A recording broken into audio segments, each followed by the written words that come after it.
I am here with my mom, otherwise known as Roberta Gorham, nicknamed Chicky. In a couple of weeks, she will be turning, 86 years old, Ma? No, 85. Oh, 85, okay. Oh, See, I'm getting senile at my old age. I'm 44, but she's younger in spirit than I am. So we're at Sunday. You just got back from Mass with Joan Cunningham, and I know religion has played a very important part of your life, Ma, and could you explain what role that has played in your life, religion? Should I speak? Yeah. Oh. Yeah, what role has religion played in your life? I think that's an important question. Played a very, very important part of my life. It's been really 3/4 of my life. When I was a young girl and I was only 14, I worked in Hayes and Pickford's after school. And as I walked down the street, I always knew there was another person with me, and that was Jesus. And all through my life, he's always been a third party in my life. My husband, Jesus, and me, and we got through everything. Wow, that's beautiful. Is it? Yeah. What was your childhood like? I know it was a very crazy childhood for you. My childhood, I learned one thing when I was only about 5 or 6 years old, that life was not going to be easy because I had a long walk to school, and life was not that easy. Let's put it that way. Never is. Never is. I wouldn't want to go into detail about it, but right. If you were born in 1928 and you went to school in 1935, the Depression and growing up, it had a lot of good things, though, I must say. I climbed trees when I was little. I lived up in the woods off of Poplar Street in Hyde Park, and I had a little boyfriend, Bobby Crossan, and we used to climb the trees together. My father used to say I was very more boyish than girl. I used to love to dig in the ground for worms and feed the birds, and that's the way it was in those days. Mm-hmm. And it wasn't easy for you. Your parents died at a very young age, and it was just you and your sisters basically to fend for yourselves, so that wasn't easy.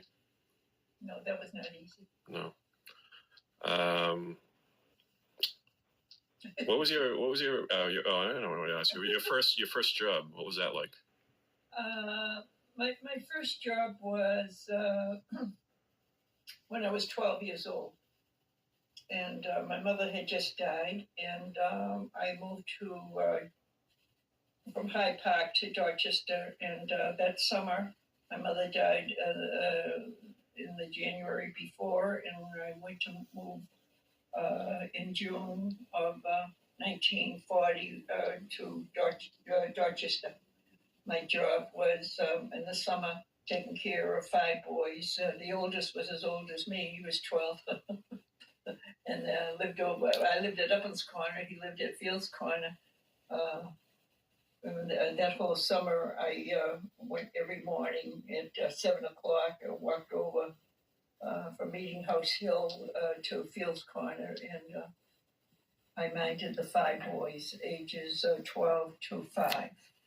The mother was not there. I don't know whatever happened to her, but the father worked at the shipyard in Hingham. When I go to see my sister, who was now in a nursing home, I think of that he went every morning from Dorchester to Hingham. And he left me with the 5, and we played cards during the day and everything, and I got $5 a week. Wow, that's a lot of money. Make that as brief as I could. Very interesting. Describe your life changed when you met Dad. What was that like? Your first meeting with Dad. Describe that day. I think that was the happiest day of my whole life. He was handsome. It was just the other day that one of my nephews had said that anytime I ever saw Uncle John, he was John F. Kennedy. He looked like Kennedy. He was handsome.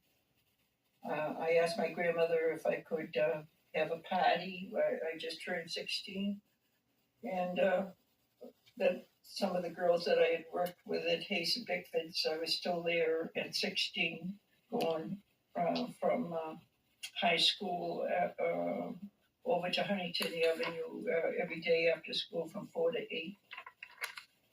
And I met him. He walked in with a couple of guys, and he was just handsome, and he was just wonderful. Very good. I was going to ask you what the best moment of your life was, but maybe that was it. I think the best moments of my life were the 5 years that we went together.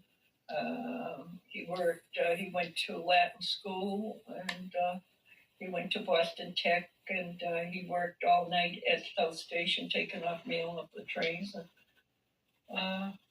Went to school the next day, but he had off one day. It was on a Thursday, and we would go in town and walk the Boston Common after school and go to supper. It was really a wonderful relationship. We went together 5 years. That it? Is there anything else? Is there anything else you'd like to add? Anything you'd like to say about your life? Well, I've had a wonderful life, and I've met wonderful people, and I've had wonderful relatives, and I had a wonderful family. One of the greatest role models in my life was meeting my husband's mother when I was 16. I walked in, and I really never knew what it was to have anyone put her arms around me or encourage me on to anything. But she was just wonderful. And from that day on till many, many years later, she's always been a great role model.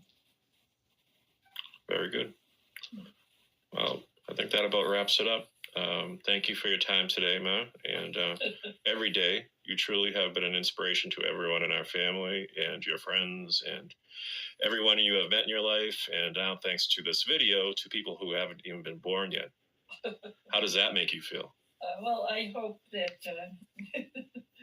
that this video, if you ever get down and you think that life has treated you unfairly, or you've met friends that have hurt your feelings and everything, for everything that is negative, there's always two positive things right beside it. Don't ever let yourself get down, because everybody loves you, and your family is the most important part of your life.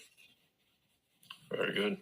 And final question, in Barbara Walters style, if you were a tree, what kind of tree would you be? I was kidding. Go ahead. Do you want to answer that? I think I'd be a sunflower. Okay, very good. All right. Thanks, Ma. You're welcome. Very good. Thank you. Okay.